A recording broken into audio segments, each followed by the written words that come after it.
3, 2, 1. Gotta click the button. G'day everybody, welcome back to Paddlecast. Very, very excited. It's 12 Towers weekend and we've got one of the finest ocean paddlers in the world here in the SUP Racer studio. We welcome today the reigning Molokai to Oahu Grand Champion and probably one of the best foilers in the world. He does a bit of everything, but the reason we wanted to chat with him today is not just because he's a champion off the water, but he's done some amazing things off the water over the past couple of years. James Casey, welcome to the studio, mate. How are you? Yeah, good. Thanks for having me. It's exciting to get here, see it in the flesh. Yes. Yeah. Ready for the bit of wind coming on the weekend, 12 Towers. How good. Yeah, I'm really excited. It was looking not so good about 7 days ago and the forecast has swung around and no grinding. It's going to be fun, I think. I hope. So, yeah. Well, the pressure was kind of on you if we got the forecast wrong because you're actually a meteorologist, right? You've been given the crew organising this event the heads up in advance, right? Yeah, I helped out for King of the Cut as well because we had another sort of dodgy forecast and I guess Peasy heard, and I've done a few trips to Peasy, as I used to work as a meteorologist. So I'm like, mate, just hold off. There's a low pressure system, unstable. It's going to, whatever happens, the forecast is going to be bad until 3 days out. So from Thursday, I said, let's have a look at it then. Happy days. It's all come good. Southeast for Sunday, southerly on Saturday, and hopefully the rain stays away.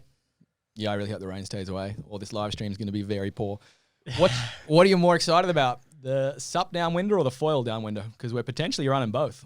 Yeah, probably. Oh, to be honest, that's the beauty of doing both and doing everything is that it's all exciting. The whole weekend, to be honest, we've got the tech race Saturday morning, foil downwind Saturday afternoon, and then the SUP race Sunday. Jam-packed, and every single one of them, that's probably my three favorite disciplines for like SUP racing.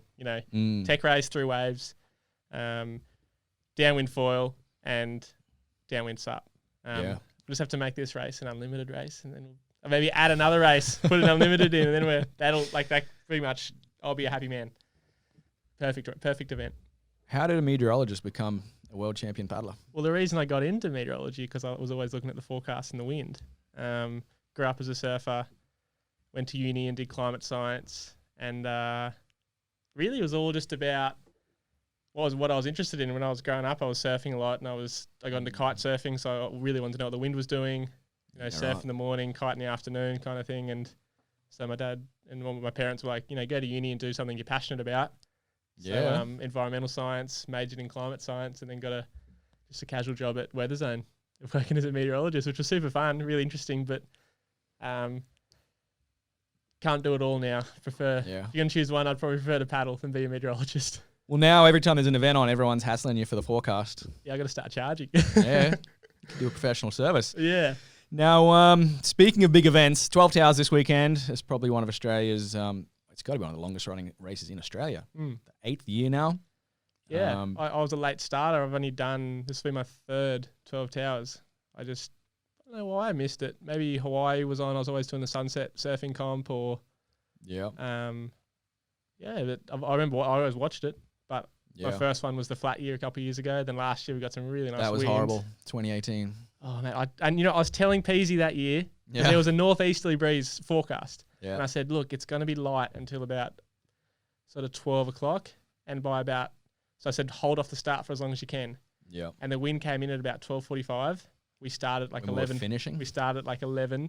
Yeah. And I remember finishing, and just as you come around the North Burleigh headland, the wind started puffing up. And I was riding unlimited. Me and Ty were just hoping the wind was going to come. I'm like, please, the wind pick up. And then we didn't. Like, we were dreaming.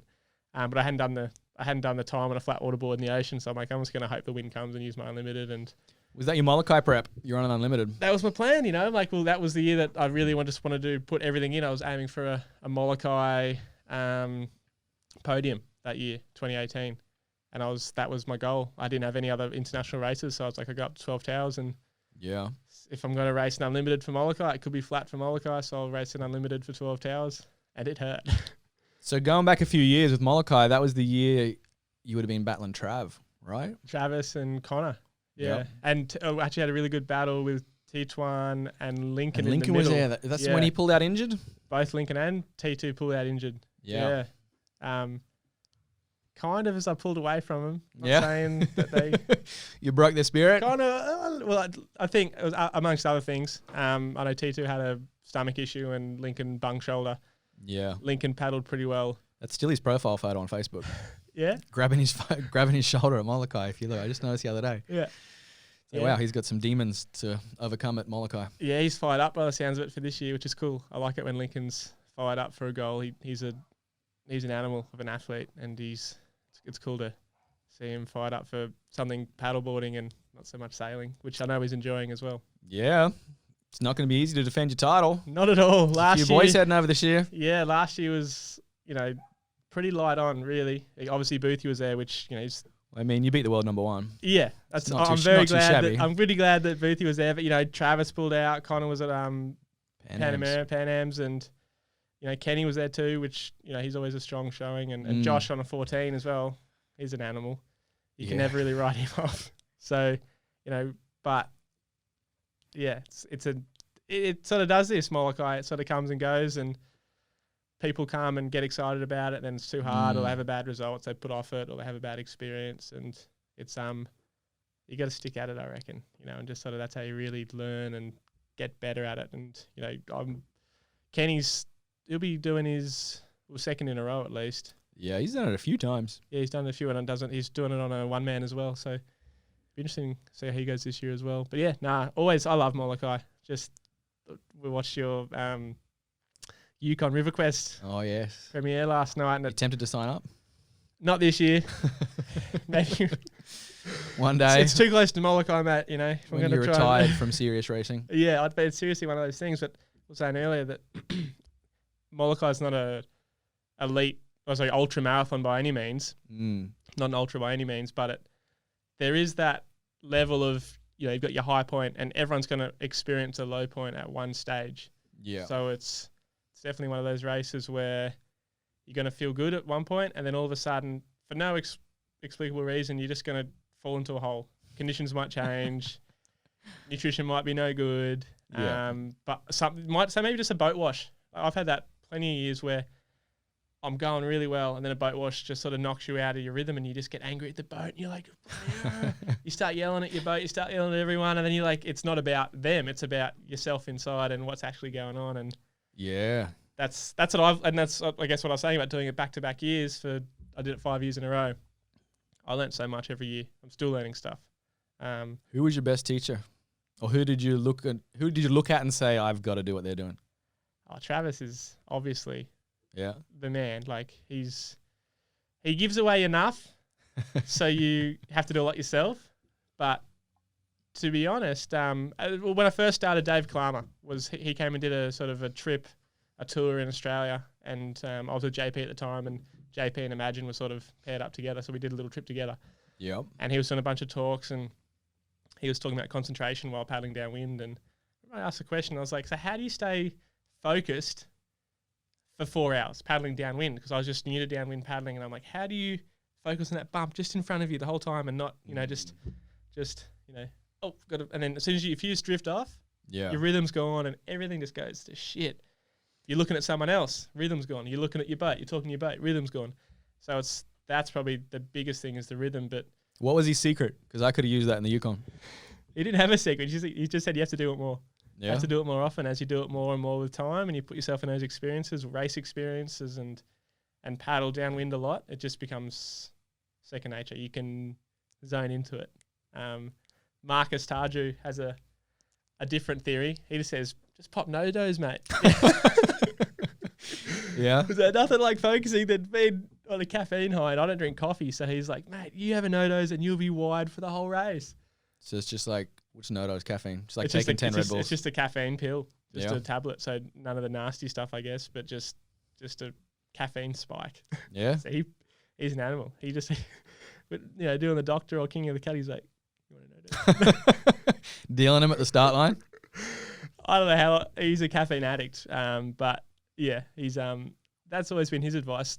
I think the year I came third in Molokai, I had fourth when Marcus was on the boat. I had a caffeine gel, so it was just the year that I was riding a deep, sprayed as a JP, and there was there's a bit of that going on at Molokai. There was Nottage, Matt Nottage, Toby Cracknell, Yep. Vinny, and myself were all battling for, I guess it was 5th place. No, 4th place. Because Connor, Lincoln that year. No, was it Lincoln that year? No, Lincoln was good in the flat year. Was Kai there that year? Kai. It would have been Connor. It would have been Connor, Trav, and yeah. It's probably the year Kai won it. I think you're right. Yeah. But I remember all 4 of us converging. Yeah. At the end, but prior to that, about an hour earlier, I couldn't see anyone. I was coming 9th or 8th or 9th. I couldn't see anyone in front of me. And I was just, as I was saying before, I was in this massive hole. Yeah. There was just no reason why, but mentally I wasn't there. I had a good start, and then a boat wash came, and I might have fallen in a water change or something. And then just the wheels, everything just unraveled. And I was just paddling, and Marcus was on the boat that year because he was, he made our boards, he designed them for deep, and he came over and it's like, oh, I'm over here, I may as well get in the boat. Yeah. And no one on the boat knew what to say to me because I was just paddling. And so you were really having a shocker. I wasn't accelerating onto bumps. So I was just out of it and couldn't see anyone in front.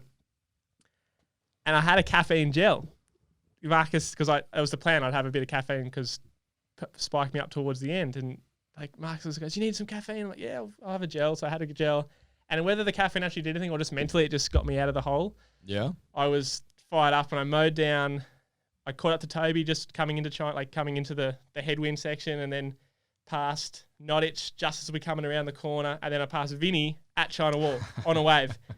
And Nottage and Vinny were just broken. They fell apart, the upwind section. They fell off, like one to catch a wave, then fall off, the other to catch a wave, then fall off. And then Toby and I sort of raced all the way to the finish. And that, for me, was like, probably at the time was like a really...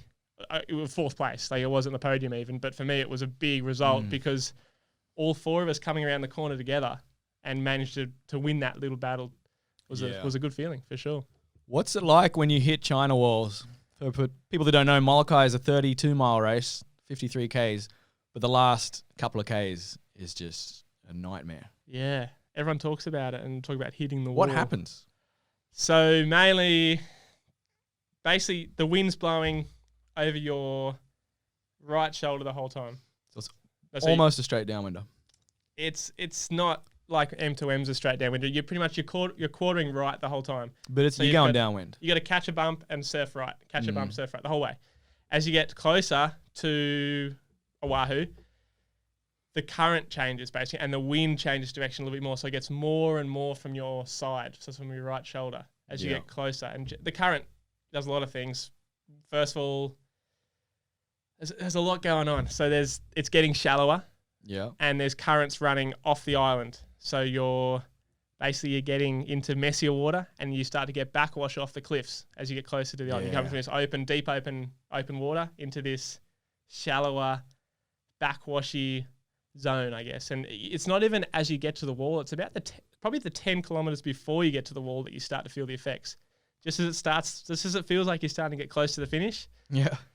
Man, it's always so hard. Especially, to be honest, this 2019 was the worst I've ever had coming into the wall. Felt like it was a headwind because we had a really good wind the whole way. But so what happens is the wind wraps around the island. So instead of being over your right shoulder, it's more like coming in front of you and across like this, so straight across your board. You still have to go in towards the island, but everything is pulling you out and away from it. So it's just... So it's a horrible way to finish, basically. Oh, mate, it's an evil race, but that's sort of, it's why it's such a special race. It's why it's such a special race, because everything converges. Like, it's actually a pretty nice race, the first 30 Ks, if conditions are good. But it's the last probably 15, 20 Ks that's when the race begins. And you've heard Travis talk about it. The race begins at China Wall. Yeah. Anyone can downwind, but can you figure out what's going on in that? The backwash, the current, the wind from the side, turn around the corner, the wind head on, you got the waves. It's actually it'd be a good bop course because there are waves that last section with that headwind. Yeah. And on the right day. Could do a little M-shaped course on the 17-footers. Why not? The first year I did it, 2016, it was bombing. Yeah. Like it was proper 8-foot Hawaiian. Is that famous year with Trav going down the face? Exactly. Coming past China walls? Yeah. And that's what it can be like. Or it can be flat and just a straight upwinder. Yeah. So that's the other challenge, conditions. There was no wind that year, but the swell was massive. So it's... Are you ever doing it on a foil? Man, Have like Spencer's and They- Kai, have they tempted you? Oh, absolutely. Kai flew past me just as we were coming to China Wall, and I'm in this massive hole this year. You know, you've just had 30 Ks of beautiful downwind. You've been paddling into the wind for 10, like crosswind, messy water for 10 Ks, and then Kai flies past on the foil and pumps to the finish. And you're thinking, How far behind you did they start? oh, Like, what was the time gap? it was like 2 hours faster, I think, or an hour and a half faster. Like, Wow. it's not even. People compare it, like, you reckon you can go faster on a foil? I'm like, mate, it's like the difference between Different walking sport. and cycling. You Yeah. know, it's like you're comparing apples and oranges. It's Yeah. so different.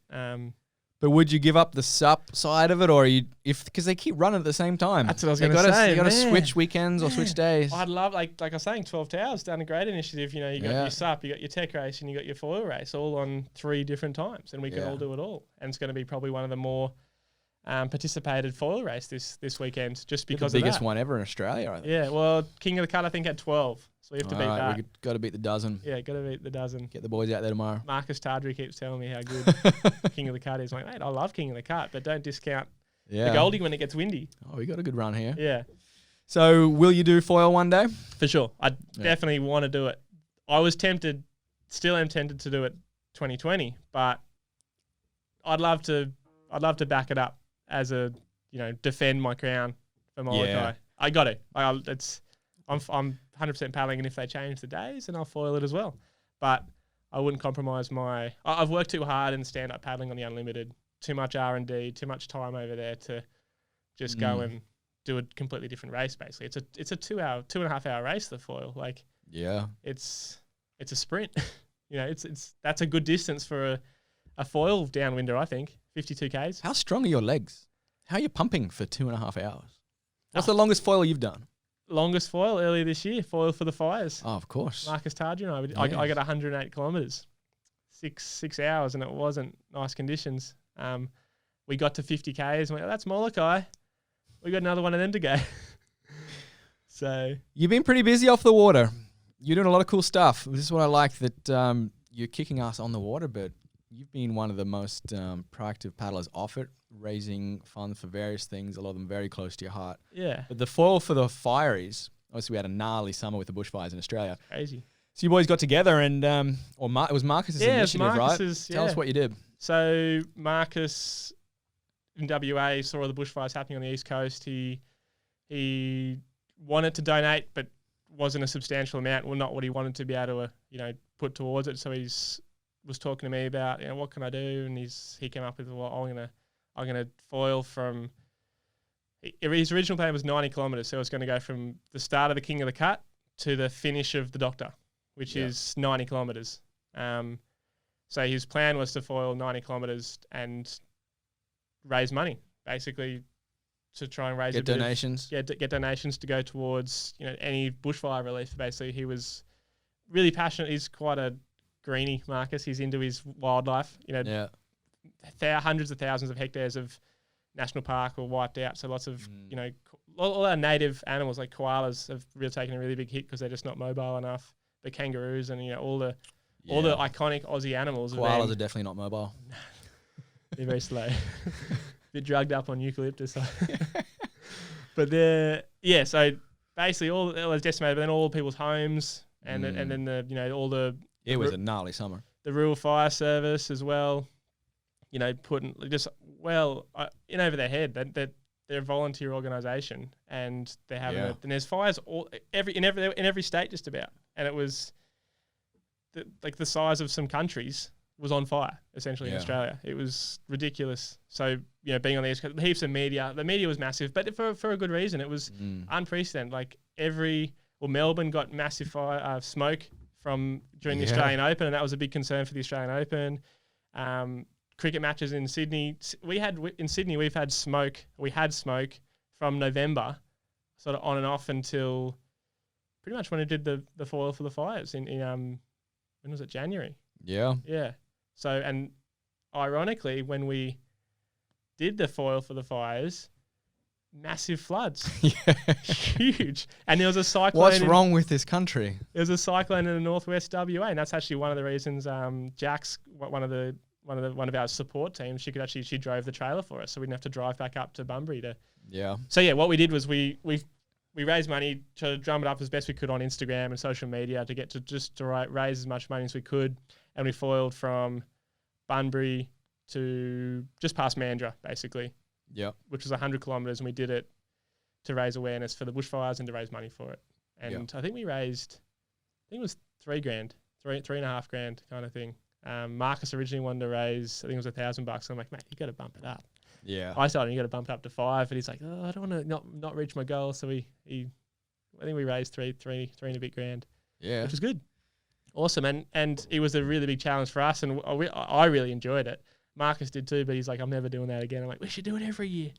But so what was it like going beyond the good cause it was for, just the actual foil itself for 100 Ks? How the freaking hell did you do that? Yeah. So how many breaks did you have to take? Like, you couldn't have gone non-stop. No, the conditions were ordinary, really not great. So for that long on the water, we wanted to, Marcus first and foremost just wanted to finish. He wasn't worried about time or anything. The reason we didn't do Mandurah to Hillary's, which is where the Doctor finishes and the King of the Cut starts, is because there's so much seaweed at the moment. Oh, yeah. Maybe from the warmer water temperatures or the more storms. Going over the handlebars on the foil? Oh, mate. Not even going over the handlebars. That'd be better if you did, but if this is your mast, this ribbon weed, like sort of your finger width, just gets stuck on the mast. And it's just like, it's like driving and then slowly pulling the handbrake on. Just a little bit, just a little bit more, just a little bit more. Or if you're riding your bike and your brake's stuck on. Yeah. It's like that. So you might be going down a hill, and then all of a sudden you come to almost, you just drop. Yeah. So it was frustrating, and Marcus was stressing so much about that because he'd been doing lots of local runs in Perth, and there was just he couldn't do a kilometre without having to stop and flip his foil over and get the weed off. So he was that's why we started in Bunbury, because there wasn't supposed to be as much weed. Here's a shot of you boys at the finish or the start. Yeah, that was when we hit 90 kilometres. So we hit our target, or Marcus's target, of 90 Ks. Yep. And I was in his ear, like, mate, we're not doing 90. We've got to get to 100. I'm like, what are you talking about? 90 kilometres? What is this? Triple figures. So that was on the King of the Cut course right there. And that was at about probably 1:30, 2 o'clock. So we'd been going for 5 hours there. Yep. Well, probably 5 hours there, 5.5. And I was stoked. You can see the conditions are awesome there. And that isn't what it was like the whole time. Interestingly enough, the first 30 Ks was really bad. Light winds. Where's this one? That's at the end. Yeah. So you were having fun at the finish? At the end, yeah. Ironically, the first 30 Ks was hard. The middle 30 Ks was starting to get better, and the last 40 was awesome. Yeah. So this was probably the start of that last sort of 30 kilometres. So that was just about as we're about to hit the start of the King of the Cut run. Yeah. So it's the angle the coast runs there, and the time of day we hit it. Everything was awesome at that stage. Yeah. Has anyone in Australia been foiling longer than you? I'm pretty sure I've never seen anyone post more foiling videos on Instagram than you. Maybe like Kai. I'm pretty obsessed. You must be up there with the most prolific foilers in the world. I know Jake Jensen and I pretty much bought a GoFoil at the same time, but he's kind of... You were the first two in Oz? I think so. Like, GoFoil was definitely one of the first. There, kite foilers in Sydney, but for surf foiling, I think, and SUP foiling, I think we were the first to be doing it. When was that? It was, because this is the newest sport in the ocean. Yeah. You're like a veteran of it already. Yeah, mate. I've been doing it for ages. I think it was 3 years ago. 3 years ago in October. Yep. Yeah, so coming close to 3.5 years now. So that must have been right after Kai, because Kai did that famous video on the exactly. So we saw that, and we didn't know where to get him, and then we had it was like May or June he did that. Yeah, and then I was hanging out with the Spencer boys, Jeffrey and Finn, and they were still riding GoFoil. Then they said, "Oh, you should chat to Alex Aguera from GoFoil," and so they introduced me to him, and he lent Vinny and I, because I was there for a photo shoot. He lent Vinny and I a GoFoil setup with a stand-up board, and we messed around on that for the whole week. We literally, one of us go out in a race board, the other person out on the foil board, and we just ate shit. Yeah. we pounded ourselves like out in the. So even you struggled in the beginning. Oh mate, that gives me some comfort from what's happened to me the past few weeks. People have got it easy now. All the foils are so much more user friendly. What we started with, started with a Kai, like a surf wing. Yeah. It's tiny, so you had to be going so fast just to get the lift. So you were downwinding on a little nimble surf. Yeah, wing. we tried to downwind on that. We were just in the waves to start with. I tried that December, so I got the wing in October in Australia, and then that December I brought it to WA, and I tried a couple downwinders, me and Matt Notich, and I got up once and flew for about maybe 150 meters. Yeah. And it was a long half cut. Yeah. I think we got halfway through the half cut, so we did a quarter cut, and it was mainly paddling on a 7-foot SUP for most of the time. The thing, foil downwinding can either be the funnest thing in the world or just the worst. You're either flying at 25k an hour or paddling a boogie board at like 2 kilometers an hour. And I think that's the appeal of it as well, because it can be so good, but it's hard to get it good, and you got to put a lot of time in to get good at it. Yeah. So it's people don't like things that are too easy. You know, if it's too easy, there's no reward. It's like, you're doing the Yukon. You do something really hard, everything else feels really good. You do Molokai, and it's like, okay, that was a good downwinder, but that's a Maliko run. You do Molokai, and you got to earn it. You paddle into a headwind to finish for like 3 or 4 Ks after paddling 50 Ks. Yeah. There's that bit of sweat. You got to have that bit of grit to really enjoy the good times. That's why I think that foiling's taken off, because it is hard. Yeah. But it's not so hard that it's impossible. Yeah.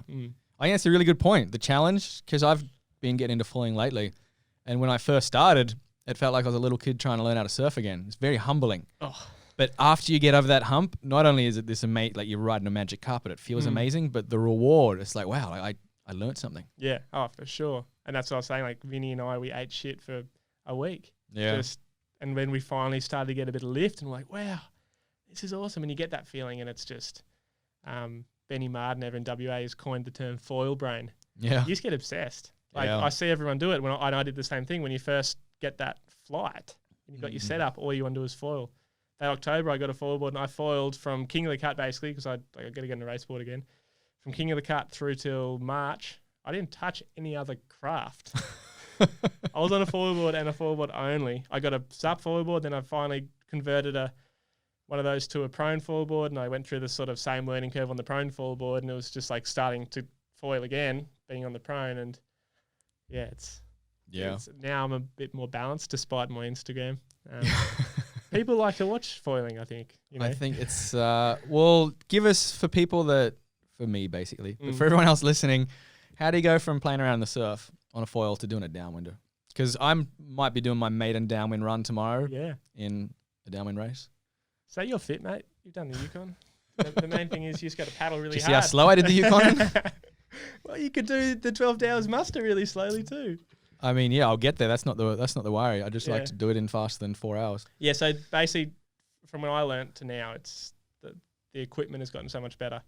One, we're on, I guess, well, yes and no. So that the SUP foil boards have gotten a lot smaller, which isn't always better. To get started, a longer board's going to be better. So I started, my first downwind board I downwinded on was like a 7.2, which now is a freaking like a aircraft carrier compared to what we're using now. Yeah. What are you foiling on there? Well, I'm on a 6.0 now, 6.0 or a 5.10. Yeah. Which is, a foot is a lot compared to what a foot and a bit is a lot. When you're in the waves, what are you on? Like in surfing? Yeah. I use the same board. You know what I mean? Prone surfing. Oh, I got a 4.6. So I went down to 3.11. I just foiled with Bo O'Brien, and he was on like a 3 or like 2.11 or something. I'm like, how do you? He's got an actual boogie board. It's like an esky lid. That's ridiculous. And he just carries it around like, oh yeah, one for each foot. I'm like, it looks like that. They're like slippers. But he's doing well. He's not missing any waves. But so what's the theory? It's just once you're up, you don't need the board. For me personally, I've gone through that sort of go short as I can and I'll come back up. So the shorter the board, once you're up, lighter, less swing weight, nothing in front of you, it feels cool. But by going, when if you ever touch down, the short boards have zero forgiveness. You touch down, you nosedive because your foot is at the nose. Yeah. So I've now gone a bit longer. 2 reasons. One, it paddles better. You can paddle out to the peak now, and you can paddle onto a peak wave rather than catching a foamy on the inside. Yeah. And 2, if you do touch down, it's a surfboard or it's a board on the wave, and it just glides rather than touching down and just catching a rail. So they're the two that's sort of where foiling's kind of gone. You know, you saw Kai ride that basically a skateboard, and Nathan from South Africa, he was using basically literally a skateboard deck. Yeah. But he's not using that most of the time. Yeah. Most of the time he's using I think 4.6. He was actually on a skatey deck. Literally, it was an awesome video. He skated down the road in South Africa with his foil in his hand and a screwdriver, I guess, and then stopped, undid the trucks. Find that video. Yeah, undid the trucks and then put his foil into the bottom of his board, and then did a dock start and foiled around in a circle onto a wave. And that Nathan was Van Duren? I don't know, was it Van Buren? But yeah, he's a seriously cool guy to watch. Nathan. He did the first Molokai, and to be honest, he gave Kai a really good scare, I think. He didn't win, but he was second by a fair bit, I believe. But he didn't do it last year, so I don't know what he's up to now. But he was one of the first guys to be using one of those higher aspect wings. Van Vuren. Yeah. All right. Point it out for me. Stick with us, folks. It was a while ago, so keep going back. But all these videos, he's doing a bloody foil transfer. He's a freak. It was probably 6 months ago. So that could be it. That one there. That looks like a tiny board anyway. Yeah, here it is. All right. Yeah, so he's skating down. He's got his foil over his shoulder. Get this on there. I saw Kai do something like that in Hossegor where he did like a transfer off the board. Yeah, so he paddled in on a stand-up with a foil basically attached to his feet, and the board was like cut out. So he had like a board and it was like split. So it was, and then he just sort of slid out in front of the... How are you guys ever doing a SUP race again when you're having this much fun? Like what drives you to... How do you continue doing a 14-foot SUP race when you know how much fun it could be on a foil? I think it's the competitive drive. We all, foiling's kind of novelty still at the moment. There's no races yet. It's still too early. And maybe we need to put our time into creating a format instead of doing our training for 14-foot races. But you're right. It's a good question. I ask myself that every day. Here's old mate. Yeah. Kid from South Africa. He was like top 3 at Molokai, right? Second. I'm pretty sure he was second. Did he pass Spencer? Was it Jeffrey? He didn't do it last year before. Oh, right. Yeah. Right. Yeah, so actually on a skatey deck. He's actually like literally on a skate deck, and he's just... Wow. I remember seeing this, I'm like, that's pretty cool. Like just the way... And he does a dock start? Yeah. High aspect freaking wing. Kids. Yeah. No worries. No. Yeah. So a guy in WA, Foil Perth, has done the same thing, but he's actually reinforced his skatey deck because it looks like there's a little bit of flex when he pushes down with that front foot. That is insane. Yeah. Could you downwind on something like this if you could get going? You could toe in on it, but good luck paddling it back up. Then what's he skate home? Yeah. Yep. Oh my God. Pretty cool clip. That's insane. Yeah, I remember seeing that and I was like, that's wow. Cool. So that's the bottom end. That's where everyone went. But yeah, he's not using that skateboard deck in the surf. He's doing it for dock starts. And even then, you can see the flex in the deck. Like skaties aren't the stiffest construction. So I think not everyone's doing. So if there's a normal person listening that's not a freakish like 17-year-old South African or yourself, how do you get into this? What's the easiest way? Behind the boat or an e-foil. So yeah. I tried one of those in Europe. That was fun. Yeah, they're good, right? Yeah. And they're like I've e-foiled once before, and I've foiled a fair bit, but the learning curve was for me like a couple of minutes. I had a mate who was filming, and he'd never foiled in his life before. Yeah. He went out afterwards and gave it a go, and he learned it about probably 15 minutes on the water. Just you got your trigger in your hands for your speed, and you press up gears or down gears to go faster or slower.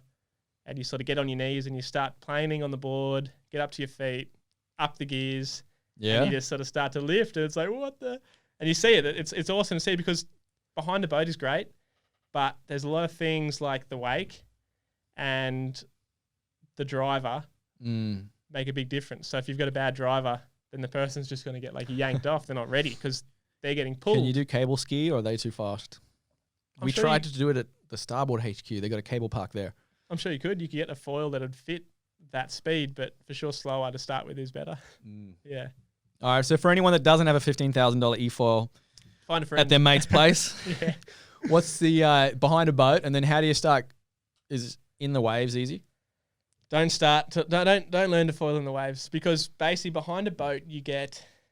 So I teach a bit of it at home, and if I can organise a boat, I do.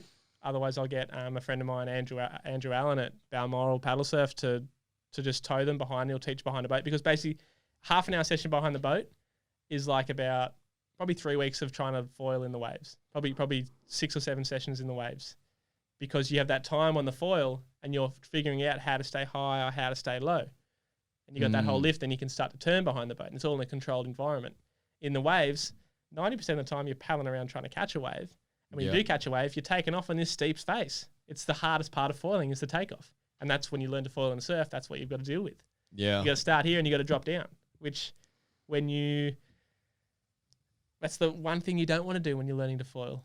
So behind a boat, you get the feeling of foiling, and then you progress to, I guess, tiny, soft waves without too steep a takeoff, and then you can try to sort of learn in the waves. But yeah, I know people that have tried to learn without going behind a boat or without any, or I tried to learn like that too, and it's hard. It takes weeks. Yeah. Every day. Well, it takes, I'd say, 14 days in the surf on a foil, and you finally get it maybe on the 14th day. Yeah. One session behind the boat, you're probably skipping 10 of those days. Yeah. So it's, if you can, get behind a boat. But I saw Piros doing like a bungee. Oh, we tried that a couple of days ago here as well with Jack on the crew. We were trying to basically do you just get a massive bungee cable, run it off something, and try and get a slingshot start. And how'd it go? We need a much bigger cable. We had like 3 meters of pull, like 3 meters of torque, and then it just went slack. You need a bigger wing. No, we definitely needed a bigger cable. But the theory, I've seen those guys do it up there, and it looks fun. Yeah. I think that could actually, Jack on the crew here, obsessed with this idea of doing flat water foil racing with bungee cables or like with winches or something to pull you off at the start and get some speed going. Yeah, I was chatting to him yesterday about it. And reckon it'd work? I think it's possible, but a lot of things are possible, and it may not be the best way to be doing it. It's an option. It would be a novelty. I saw there was a foil race in Florida soon. It's called the Foil Surf Race League. Yeah. And their format is a beach start. So you're running as prone boards, which a beach start with a foil is not the nicest way to be starting, but that's what we all do when we surf. We all paddle out. So that's how they're starting. And you got to basically paddle out around the can, then you got to catch a wave, and you have to pump between one spot and another spot.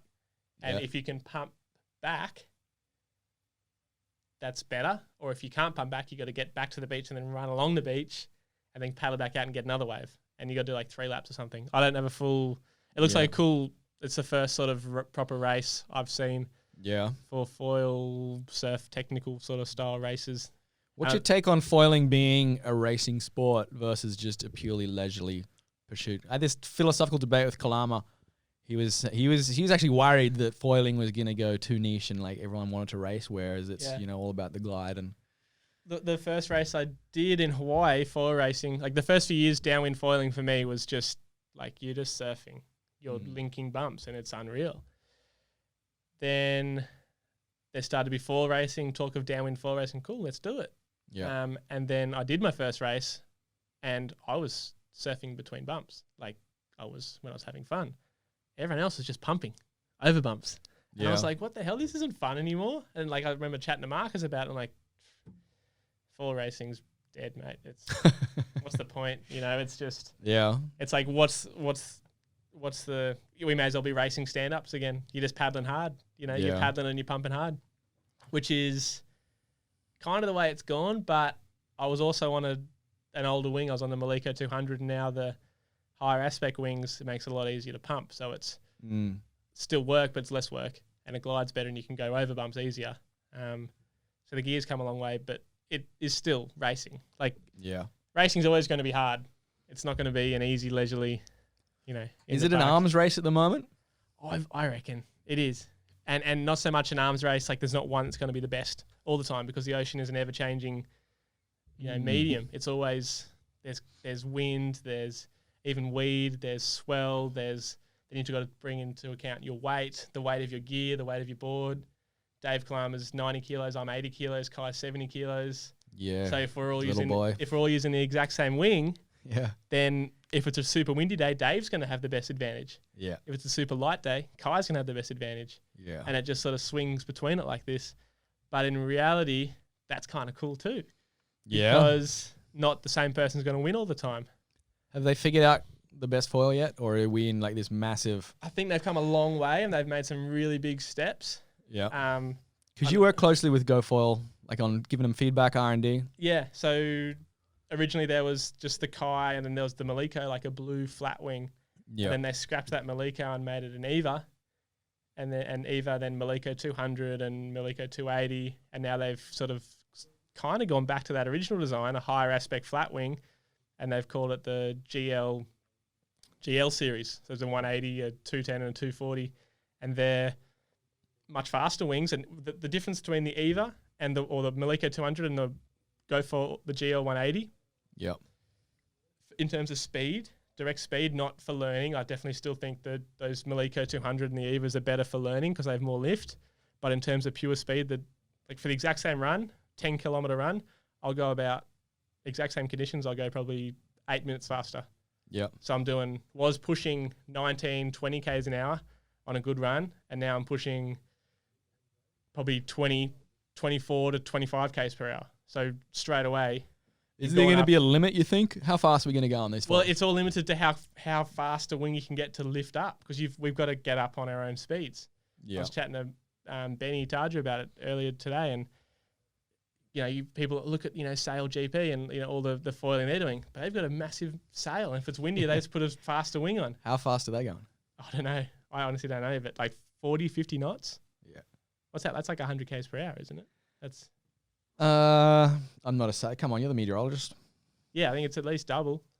50 knots in kilometre per hour. Yeah. Yeah, 92 k an hour. Yeah, and so that's how fast foils. So they're going 90 k an hour on a foil boat. They're going fast. Don't quote me on that, but they're going a lot quicker than we are. Even like we're walking speed compared to what they're doing. They're like hyper speed. They're moving. But like foils, you can get foils that go that fast, but we're limited to being able to paddle up on the wing.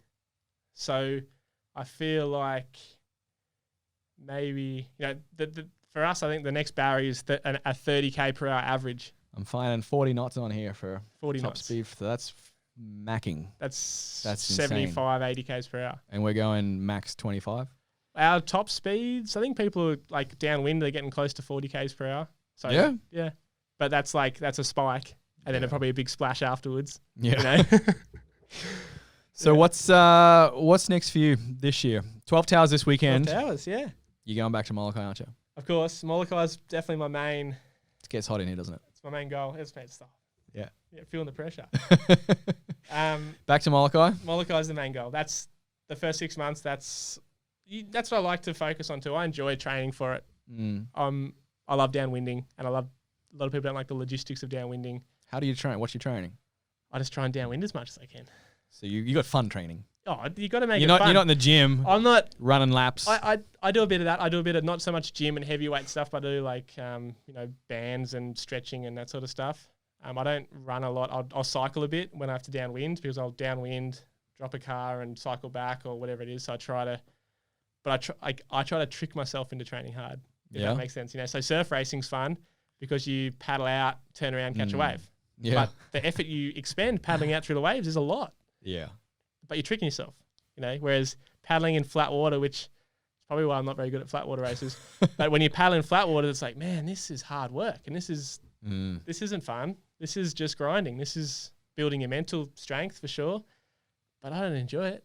And life's too short to do things you don't enjoy. Yeah. So if you can, downwind, usually Molokai is an ocean race. Usually there's bumps. Yeah. On the good years, it's downwind. So I try to get out in conditions that are most similar to Molokai, which is downwind conditions. So, and in Sydney, we're lucky enough that we don't have a perfect downwinder. There's heaps of backwash. It's messy. So we've got a pretty good playground to train for Molokai because it's messy downwinders, and it's in winter we get big southerlies. And sometimes we get northeasterlies as well. So you can drive up, paddle back from the nor'easter, then the next day paddle out, paddle, and then paddle back to your car. Yeah, that's the dream. So we've got up and down window. Yeah, so we got a downwind ute like the Sydney Paddle Surf Club. We've got. You just leave it there. Yeah, it's just a ute that people. Where'd you leave it? Left it here and left it. Really? Left it the golf club. Left it at Palm Beach. Wow. And it just you don't leave it for too long. You do it when there's a wind coming both ways. Yeah. But sometimes we leave it for a little bit long. That's usually my fault. Yeah. But Jason Kennett, a good mate of mine, who bought the downwind ute and sort of donated it to the club. We always there's 3 seats in it. We try to team up with everyone and That's cool. Yeah, that's how I try to train. Like, so just before I left, for 12 hours I was training. I drove up the coast, paddled out because I knew a southerly was coming the next day. So it was a light nor'easter, but it motivates you to get out there because you can drop the car and you can paddle back in a good southerly the next day. So you paddle out, do your 10, 12 Ks back downwind. Yeah, right. And then the next day, you wake up, southerly's not here yet. All right, go do a bit of work, come back in, southerly's hit, paddle out, paddle back to the ute, Go drive pick up back. the ute. Yeah, so it's Too easy. the dream, mate. That's the secret. Wow. So you speaking of Malaga, you had a big motivation last year when you won it. Yeah. Your dad got, unfortunately, very ill. He got cancer. Yeah. Just really close to the race. Yeah, so it was March he got it. So just as I was sort of starting to train, so I was actually in Hawaii doing a sunset event, and he was complaining of like an earache. We went to a sort of a secret spot in Maui and surfed there, and he was like, "You're gonna come out?" He's like, "Nah, I'm just gonna watch." So we just sat there and watched, and sort of was running safety for me from the beach. Came in, and then we ended up surfing the harbour afterwards, and then went to North Shore and did the event. Then we flew home, and Dad was still complaining about his ear, so he went to the doctor, and the doctor thought it was just wax in his ear, so he drained it with a candle, and then Dad was like, "That wasn't it. I think it was more than just earwax." Went to the doctor again, got scans, and found he had a tumour at the bottom of his skull, basically, in his cerebellum. So that's a spot that you can't really operate on. It's the top of the spine. It's where the spine and the brain basically meet. So they did do surgery because they did all these tests. They couldn't find out what it was. So they opened him up. He had brain surgery just to sort of see what it was, and they got out as much as they could. But you're messing with a lot of stuff in the brain. You can't dig stuff out without having consequences. So they didn't take out a lot because they couldn't. He was really worried that before brain surgery even, because he was worried that he got us to sign wills and all this sort of stuff because he was worried that he could come out as a vegetable. Yeah. Seriously, because surgeries are scary. So he had that, and then he started chemo right away. So he had 2 weeks rest after his brain being open. Had a big zipper down the back of his skull. Wow. Yeah. And then straight into radiation and then chemo. And yeah, it's been a long journey. It's been a year. And he's sort of been going through the processes. He had the radiation, chemo, and then he started a new chemo now we don't know if it's working. So it's tricky. Yeah. So he was really bad in June last year, just before I left for Molokai. He was on a walking frame basically. So he was walking around but a bit woozy. His vision was blurred so that he's not in pain, but he can't, if he's looking at you straight ahead, he'll see two of you. So he's got this double vision. So he's like, he used to talk about like, he's got this, he's like, where you saw that when he first had the surgery? He's like, oh, I'm sore like here. On my second head. So I was like, glad he's kept his sense of humor. Yeah, and he has, and he's always had a pretty dry sense of humor. But and he's a fit bloke. Like he was a triathlete or what? He did the Hawaiian Ironman. So qualified, 5K swim, the full on Hawaiian Ironman. Full Ironman. Yeah. And he did Molokai after that, and then did a bunch of Molokai to Oahu as a team. He's towed Jaws, paddled in at the Outer East in Maui. He was inspiration to me, big time, growing up. And yeah, it's really sad to see him how he is. But everyone goes through, like, everyone knows someone who's got cancer, and that's, I guess, why for Molokai, I wanted to raise money for it. Especially brain cancer, they don't know a lot about. Yeah. And that's become more and more clear the longer we've gone through the treatment with him, just because it's trial and error. Every cancer is different, and every brain cancer is different, more and more different. Yeah. And they don't really know what it is that's causing what and what's actually working and what's not working. And you raised a lot of money. Yeah. It became a big thing. So I literally, like, I was obviously really sad. But I was sort of grappling with it. So we learned about it in March. So March, April, May, June. So 3 months I was sort of processing it, and my girlfriend was helping a lot. And she's like, do you want to talk about it? I'm like, no, I'm fine. He'll be okay. He'll be okay. And brain cancer, like, I think don't Google it. I shouldn't have Googled it, but it was like 90% of people with brain cancer die. Yeah. It's just the way it is. It's not an easy one to treat. And so my girlfriend was like, you got to start talking about it, kind of thing. And so I started talking to her about it, and And I spoke before I left for Hawaii. I'm like, Dad, I want to raise some money for you. Yeah. And he got really emotional. And when I was literally boarding the flight to Hawaii from Molokai, I didn't do the full month of July because with Dad being sick, I wanted to be there with him. So it was 2 weeks out from Molokai, and I was boarding the flight to go to Hawaii by myself. And I was sitting at the gate, and I'm like, I should post it. I want to raise money for it. So I got on the plane. I'd posted it, got on the plane. What was holding you back from posting it? I didn't want to talk about it. Yeah. It was just when I talked about it, I got sad. And when I didn't want the people's pity either. Yeah. I guess. When people ask, how's he going? It's like, well, not good. Yeah. You know? And that doesn't make me feel good, and doesn't, even when people ask, I don't want to make them feel sad either. Yeah. Like ideally I want to say, yeah, he's better. But he's not. He's shit. It's fucked. You know? It's really not a good situation, but it's just the way it is, and people deal with it. And like I was saying, everyone knows someone who's probably gone through it. And once I posted that, I realized a lot of people out there had been through something like that. Yeah. So how much did that motivate you during the race? Oh, massively. Yeah. Yeah. Huge. And the battle I had with Boothie, it was pretty back and forth, you know, and there are times when I'm like, man, maybe I'm not going to be able to do it. You know? But I was like, well, I got to try. You know, I'm here. I've done everything. Dad can't be. And Dad was on the boat the previous year in the year I got third, so 2018. Yeah. And whenever I got a good bump, he would go, oh, yeah. Oh, yeah. And so it just really, and I had that in the back of my head. My sister and her husband now were on the boat, and they were screaming out, oh, yeah, when I got a good one, which was really nice. But a lot of the lead up, like a lot of that took up a lot of my time thinking about it, and definitely like it prepared me mentally for the race. During the race, definitely it helped, but especially if it's a downwind race, I'm pretty motivated as it is already. Like you can only go as hard as you can. There's a bump in front. You're not going to paddle faster to paddle into the bump. You just got to wait it out. It's more about focus. So by thinking too much about, Dad at home, it wasn't helping me go faster. Yeah. But it's more when you hit the headwind, I got to paddle as hard as I can. But by then I was stuffed. I'd had a big enough gap on Boothie, and it didn't matter so much. But my escort and sister were pushing me to get the record, and I was like 3 minutes off it. Like, come on, you got this. And I'm like, yeah, but how far back is Boothie? I don't really care about the record. You can have your record. All credit to Trav, he's an animal, and obviously a lot of people got the record that year, but I wasn't. I was racing Boothie. Yeah. That was what I was doing. I wanted to win the race. And it was neck and neck for a while there, right? The first probably 3 hours, 2.5, 3 hours of a 4-hour race. And he was leading for a lot of that first 2 hours. Probably the first hour he was in front, and it was back and forth. But I kind of went in with the game plan knowing I knew Boothie would be better in the first half of the race. Yeah. The bumps are smaller, which means it comes down, it's more of a paddling race.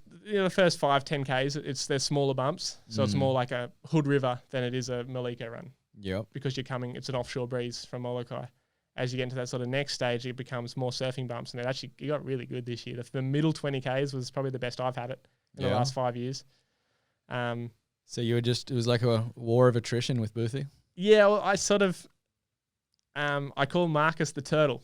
Yeah. When you're downwind, there's, the hare and the tortoise. So I don't know why it's the hare and the tortoise, but I call him the turtle. He's the turtle because he isn't sprinting. He's sitting back and waiting everything unfold. Yeah. So going into Molokai, I was staying with Marcus, and we talked about that. So you were going to be the turtle against Boothie? I was going to be the turtle. I'd let him. My plan was to let him go out front. Yeah. Let him lead for a bit, and let him set his pace, and I'll set my pace, and we'll just go from there. I didn't want to let him ever get too far in front. Yeah. But I also was happy sitting behind him, kind of like letting him worry about where I was. I could see him if I was paddling up, focusing on myself. If I have a quick look up when I'm on a bump, I could see him, and I'd look back down. He didn't know where I was. A lot of the time, he'd look over his shoulder to see where I was. That doesn't make you go faster downwind. If you're looking where someone else is, especially when you're going like this over your shoulder, and then looking back to where you're going, the ocean's changed. If I'm paddling, have a little glance up, a little glance back down, that's not hurting me too much. I tried to limit it because looking up and down doesn't help me either. But my plan was definitely to happy for him to lead. The race isn't won in the first 2 hours. So that was for sure. And I learned a bit of that from Travis. Yeah? Because I've been in the exact opposite position the year before. And the year before that probably too. So you were the hare? Oh, yeah, I was always the hare. Because I felt like I knew Travis was really good downwind. Yeah. And I've developed my downwind paddling over the years. But when I first came onto the scene, I was a strong paddler. I wasn't a smart paddler.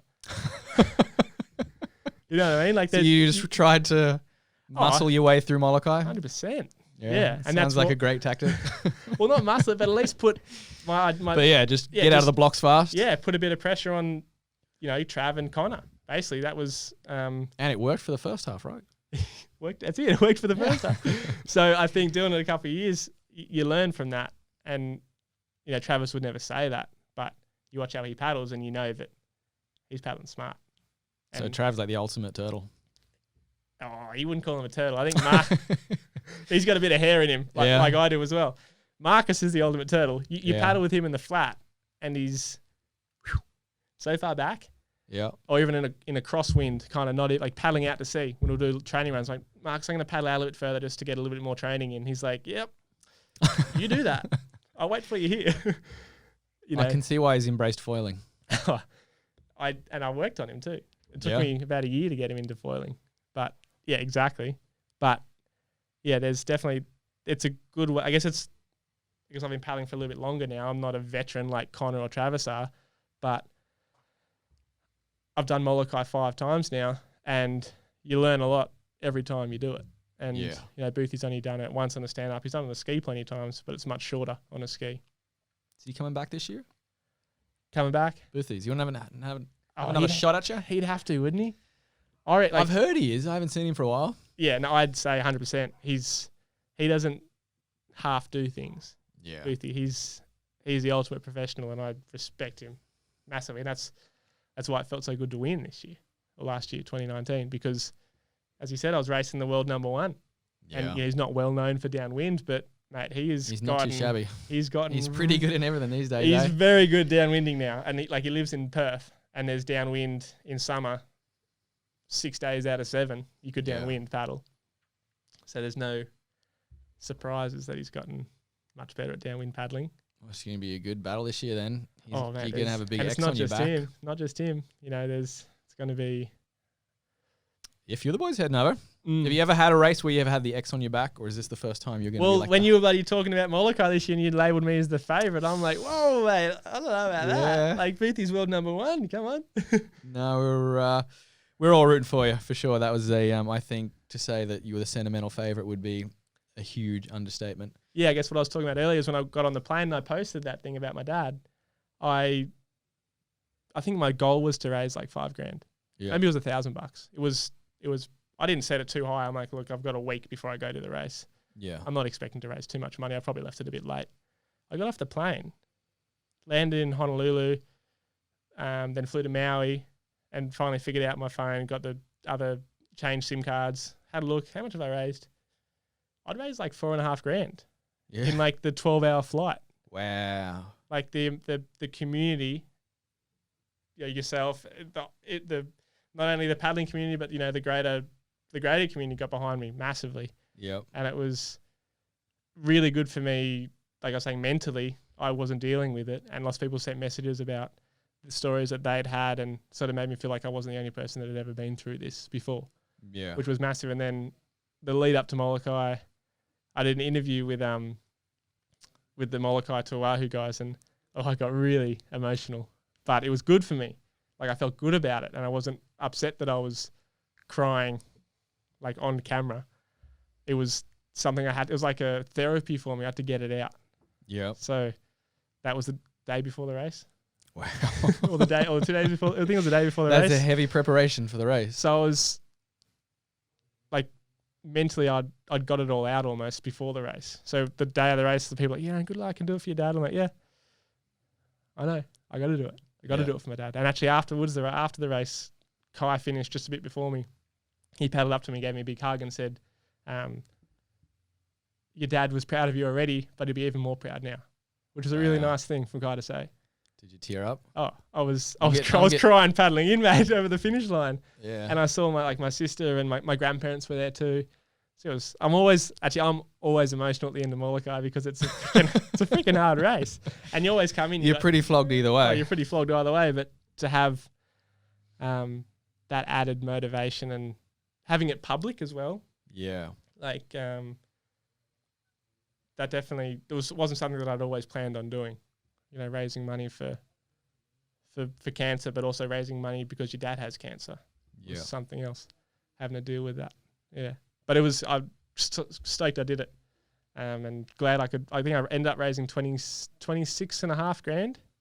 Wow. Which is so 5 times, 500% what you're. Yeah, and it was I originally wanted to raise 5,200 because it was $100. Oh, per kilometer. Per kilometer. Yes. Yeah, that was my goal. I was like, well, that's at least got a little story behind it. If someone gives me $100, I'm like, thanks, you just helped me along for that 1 kilometer. Yeah. So I wanted to paddle hard for them, you know, for people that were donating and for my dad, but also the community that was getting behind, I guess, cancer research. So that was when the start line, there's a lot of pressure.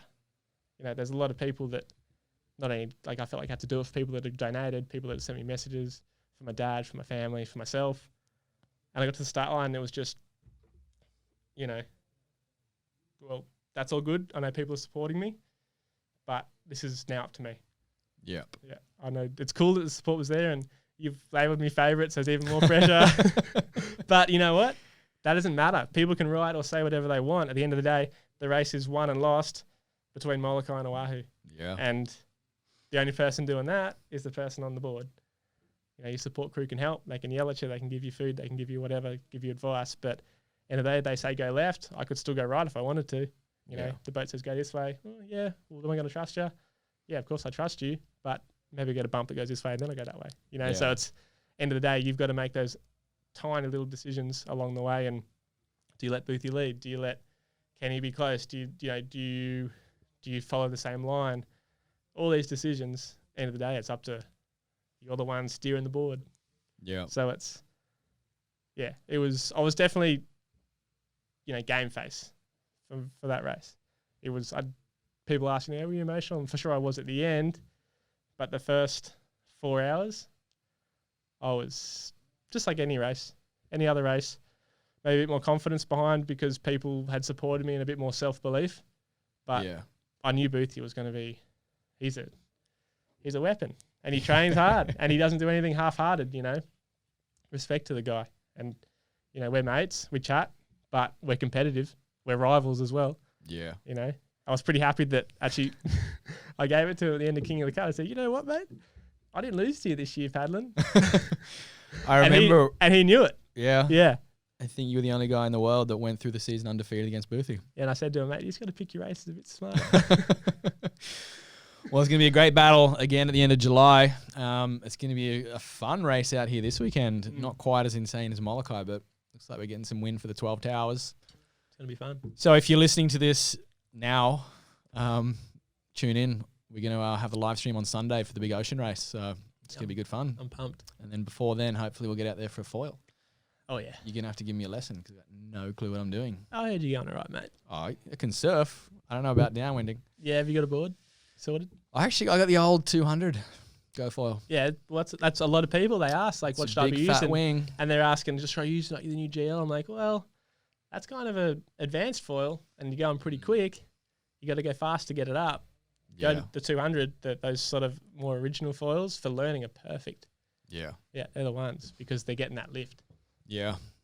No, it's going to be good fun, but it's getting pretty bloody hot in this room, so let's wrap it up there. Thank you very much. It was a pleasure, mate. You've been doing amazing things on and off the water, and we look forward to following you this season. So. Yeah, it's been fun, and thank you for sharing the story, and you're the sort of heart and soul, I reckon, in stand-up paddle racing at the moment. A lot of people last year were a bit lost because there was no posts. Yeah. So, yeah, it's good to see you back and into it, mate. All right, thanks. Yeah. You're going to make me tear up, so let's wrap it up there. All right, thanks for watching, everyone. We'll see you again soon. Ooh, gets hot in here. It does get hot in here. Jesus. Oh, that was good.